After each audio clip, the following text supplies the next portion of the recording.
Baik, selamat pagi semuanya. Shalom, kelas 10 SMA dan SMK. Masih tetap semangat? Ya, tentunya semangat ya. Dan pagi hari ini kembali kita bertemu dalam pelajaran kita masih sekitar tentang ras, etnis, dan gender. Minggu lalu kita sudah belajar tentang ini dan sudah ada tugas tentang apa arti ras, etnis, dan gender.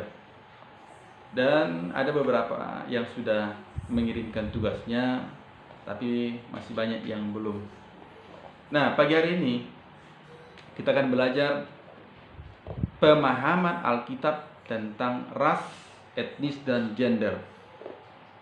Dalam Roma 10 ayat 12, Rasul Paulus menulis, "Sebab tidak ada perbedaan antara orang Yahudi dan Yunani, karena Allah yang satu itu adalah Tuhan dari semua orang, kaya bagi semua orang yang berseru kepadanya."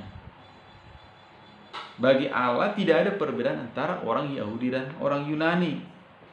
Atau istilah sekarang ada bangsa kafir, ya, ada bangsa pilihan. Nah, pernyataan Paulus ini tentu sangat mengejutkan orang-orang pada waktu itu. Mengingat orang Yunani yang biasa menyebut orang non-Yunani sebagai bangsa barbar. Ya. Orang Yunani biasa menyebut orang-orang non-Yunani sebagai bangsa barbar. Sementara itu orang Yahudi juga biasa menganggap diri mereka lebih tinggi daripada bangsa-bangsa lain.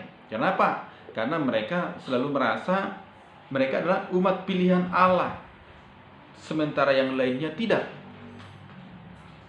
Nah, dalam Lukas 10 ayat 25 sampai 36, Tuhan Yesus mengisahkan perumpamaan tentang orang Samaria yang murah hati. Nah, dalam perumpamaan ini, para pendengarnya dikejutkan oleh kisah Yesus yang menjadikan si orang Samaria sebagai pahlawannya. Padahal orang Samaria dimusuhi oleh orang Yahudi karena mereka dianggap najis. Nah, dalam ayat lain dikatakan, atau kisah pertemuan Yesus dengan perempuan Samaria, di situ dikatakan orang Yahudi tidak bergaul dengan orang Samaria.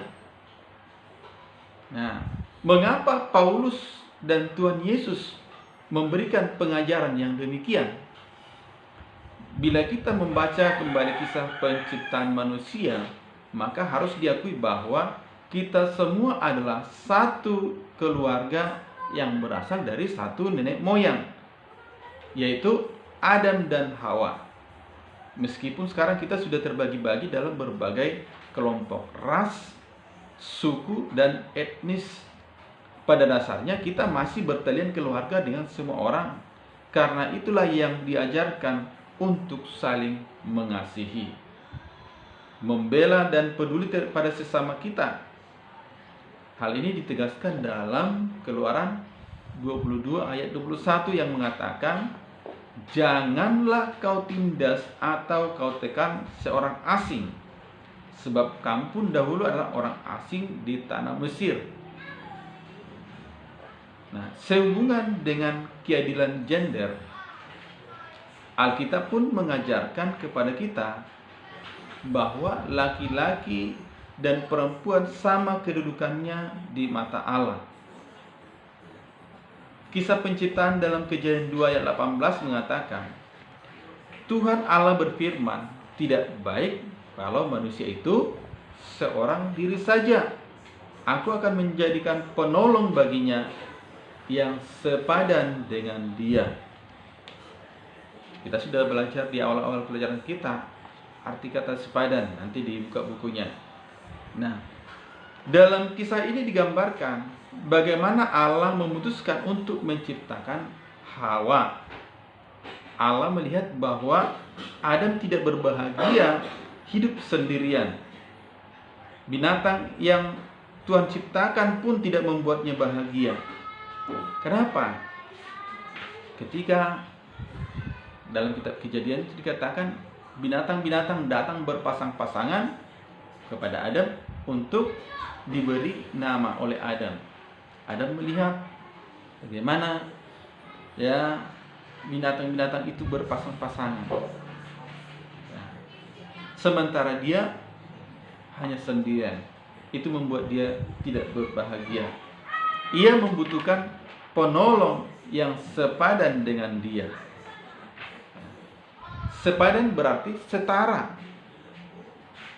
Kalau Hawa ternyata lebih lemah daripada Adam, tak akan mungkin ia bisa menjadi penolong yang sepadan. Hawa tentunya mempunyai berbagai kecakapan dan kebolehan yang tidak dimiliki oleh Adam, sehingga ia bisa benar-benar menjadi pasangan yang sepadan bagi Adam. Nah, Tuhan Yesus sendiri juga memperlakukan laki-laki dan perempuan dengan setara. Ketika Maria duduk bersimpuh di kakinya untuk mendengarkan pengajarannya, dan Maria memprotes karena Marta ya, dan Marta memprotes karena Maria tidak membantunya di dapur. Bahkan Marta mengatakan, Yesus, lihatlah saudaraku dia tidak mau membantu, kira-kira seperti itu. Dia seolah-olah ingin menyuruh Yesus supaya Yesus menyuruh Maria ikut sibuk di dapur membantunya. Tapi apa Yesus katakan? Maria telah memilih bagian yang terbaik yang tidak akan diambil daripadanya. Itu dalam Lukas pasal 10 ayat yang ke-42.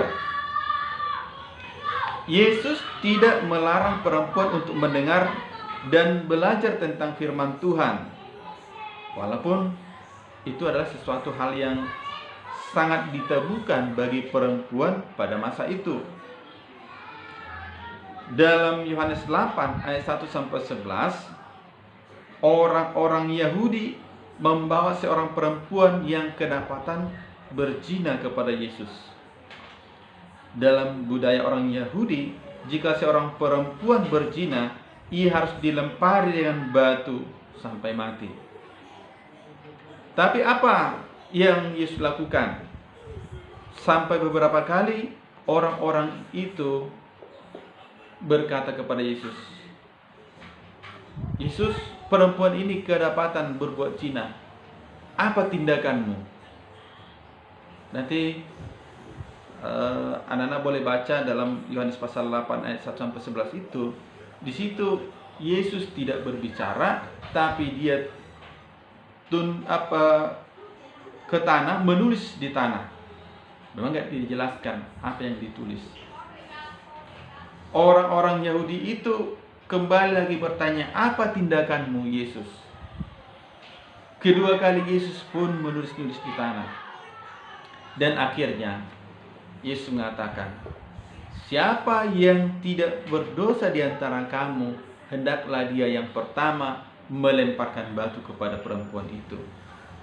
Apa yang terjadi? Akhirnya mereka semua pulang satu persatu, mulai dari yang tertua. Tinggallah perempuan itu bersama Yesus. Lalu apakah Yesus menghukumnya?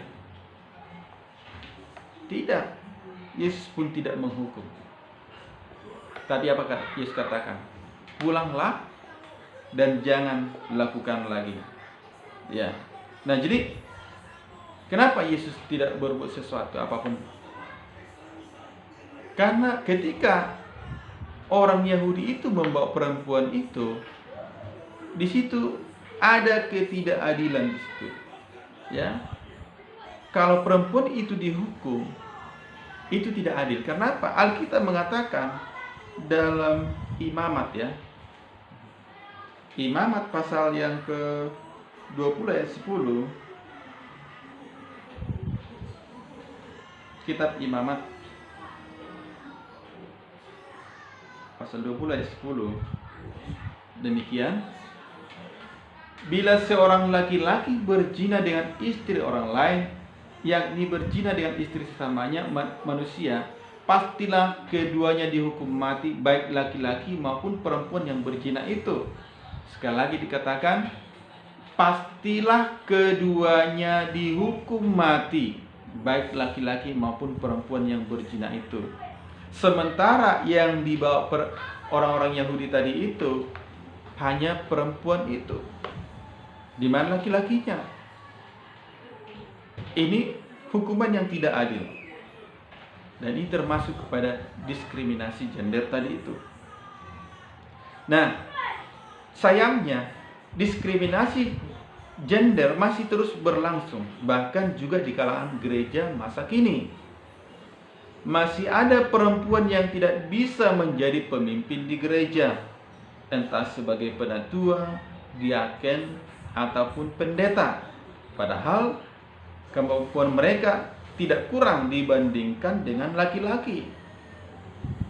Kalau kita lihat sekarang, coba perhatikan di gerejamu. Biasanya yang paling banyak beribadah di gereja itu adalah perempuan. Kebanyakan yang bapak-bapak adalah di warung tua, di mana-mana. Nah, tapi itulah kenyataannya. Sejumlah gereja di Indonesia juga sudah pernah memiliki perempuan sebagai pemimpinnya, seperti ketua sinode, wakil ketua, atau sekretaris dan jabatan penting lainnya di sinode gereja. Bahkan negara kita juga sudah pernah memiliki pemimpin seorang perempuan. Masih ingat? Siapa? Ya, Ibu Megawati. Baik, sampai di sini pelajaran kita pagi hari ini. Nah, sekarang coba dicatat tugasnya.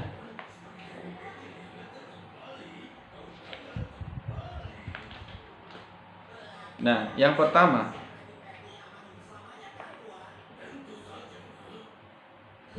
apakah orang tua atau kakak atau adik atau paman atau bibi atau keluargamu mengajarkan agar kamu memperlakukan orang yang berbeda ras etnis dengan baik?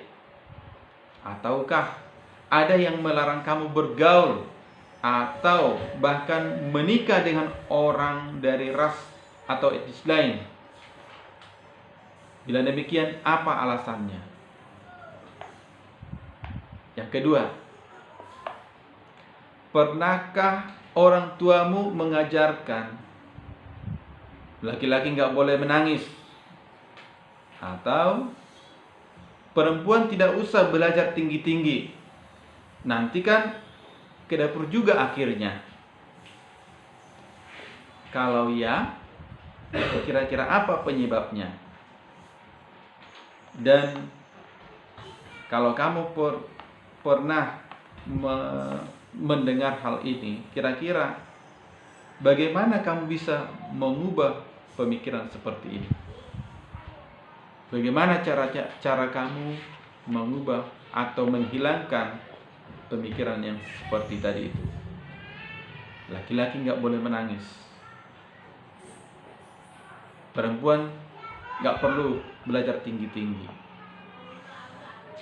Tapi ingat, ketika Lazarus meninggal, Yesus pun menangis di situ. Demikian, kerjakan tugasnya. Yang sudah selesai, kirimkan sama Bapak. Terima kasih.